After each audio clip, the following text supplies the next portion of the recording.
Senator Hawley, you're recognized for your questions. Thank you very much, Mr. Chairman. Thanks again to the witnesses for being here. Mr. Secretary, nice to see you. I didn't get to visit with you last time, so let's start with you.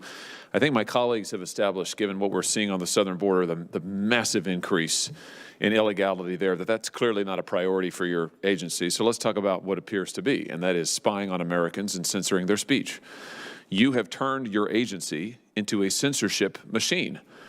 Now, you said earlier this year that you disbanded the Disinformation Governance Board, which I thought was totally unconstitutional, but that turns out to be, at best, misleading. That's just the tip of the iceberg in terms of what you're doing. Your own quadrennial review, which was just reported in the press, says that disinformation is going to be the new focus at DHS. The Quad Review says that DHS plans to target, I'm quoting now, inaccurate information domestically on a wide array of subjects, including, quoting, the origins of the COVID-19 pandemic, the efficacy of COVID-19 vaccines, racial justice, U.S. withdrawal from Afghanistan, and the nature of U.S. support for Ukraine. This is what you're devoting your agency's resources to. So I guess my first question is an American citizen who criticizes COVID mandates now to be treated as a domestic terrorist? Of course not, and I'd like to say three things since you have three inaccuracies in the question you posed to me. Number one, border security is a priority of ours. Number two, the department does not censor speech. And number three, we did not publish a quadrennial review. Does it exist, the quadrennial review? I believe it is being worked on. Well, it's been published in the media. Will you make it public? When it is final, it will be public. Mr. Chairman, without objection, I'd like to enter this article called "The Truth Cops," published in The Intercept. Here's my question then. If you're not censoring speech and if you're not treating Americans as domestic terrorists, then why is it that you're pressuring big tech to treat American citizens as if they're threats to the homeland? Why are you pressuring them to censor speech? Let's take a look at some new documents that have come to light that show what your administration is doing, this administration is doing to censor speech. Let's take a look at this email from July 16th, 2021. It's over my shoulder here. Facebook emailing HHS saying, I know our teams met today to better understand the scope of what the White House expects from us on misinformation going forward. Are you familiar with that email? No. Let's try another one. And if I should, how about hold on, hold on. We'll get to that. You're not familiar with this, all right? Let's try a different one. Here's one from July 20th, 2021. The White House emails Facebook saying, any way we can get this pulled down. 46 seconds later, Facebook responds, "Yep, we're on it." Are you familiar with that email? No. Okay. How about this one? July 23rd, 2021. Facebook employee writes to HHS, says, thank you for taking the time to meet today. Wanted to make sure you saw the steps we took just this past week to adjust policies and what we are removing with respect to misinformation. Are you familiar with that one? Senator, we do not instruct. Just yes or no. No, because I'm the Secretary of DHS. Well, I'm asking you that because it's funny you say that.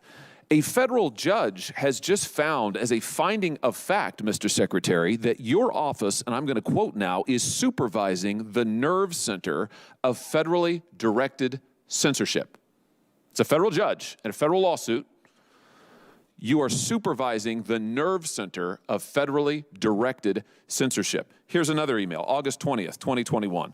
Facebook writes again to HHS and highlights that Facebook is increasing the strength of our demotions for COVID and vaccine-related content. April 16th, 2021, Rob Flaherty at the White House circulates a Zoom meeting invitation to Twitter employees stating White House staff will be briefed by Twitter on vaccine misinformation. We have example after example of this administration coordinated, apparently, according to a federal court, by your agency, pressuring, coercing social media companies to engage in censorship. Is that constitutional? That is unequivocally false. Is what the emails show. It is unequivocally false, Senator. You are not pressuring the big tech companies to take down accounts. You are not meeting with them to ask them to censor on your behalf. That is correct. We are not. You're not having any meetings with them whatsoever? We meet with the tech companies. How often? To address the Homeland Security mission. How often do you meet with them?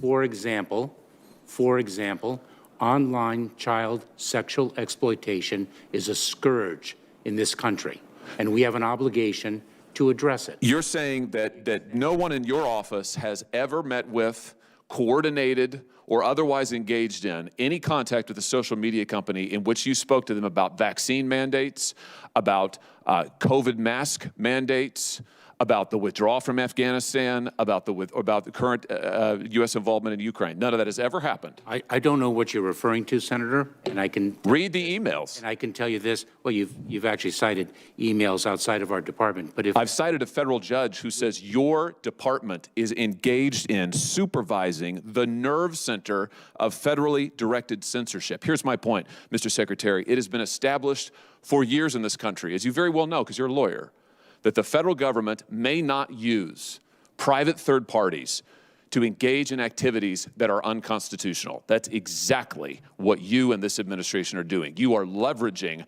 private companies to carry out censorship on your behalf. It's dystopian, but worse than that, it's unconstitutional. it's also false. Thank you, Senator Hawley. Seeing no other senator here, I want to thank our witnesses once again for joining us today. We recognize that you all have very busy schedules, and we appreciate you joining us to help the committee better understand some of the most pressing security issues that our nation is facing. This committee will continue to work to address many of the issues that we discussed today. For example, as we heard today, the threat posed by drones is extremely serious, and we cannot let legislation that protects Americans from unmanned aircraft systems expire in December.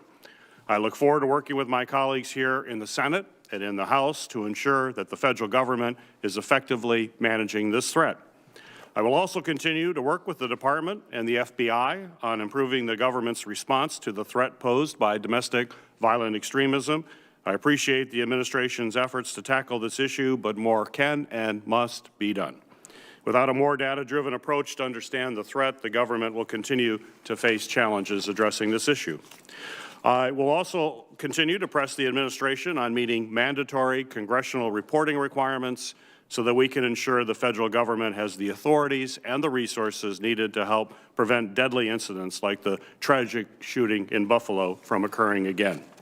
And finally, as several members have done on behalf of everyone on this committee, I would like to express our sincere condolences on the absolutely tragic news of loss and injury to CBP air and marine operations agents each and every day.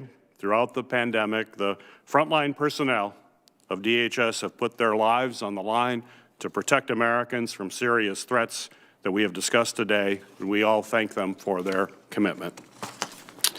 While we have spent several productive hours this morning examining our nation's greatest security threats, there's more work to do for our committee to continue conducting oversight and ensuring national security agencies are effectively focused on their critical mission. For the record, this hearing will remain open for 15 days until 5 p.m. on December 2nd, 2022 for the submission of statements and questions for the record. This hearing is now adjourned.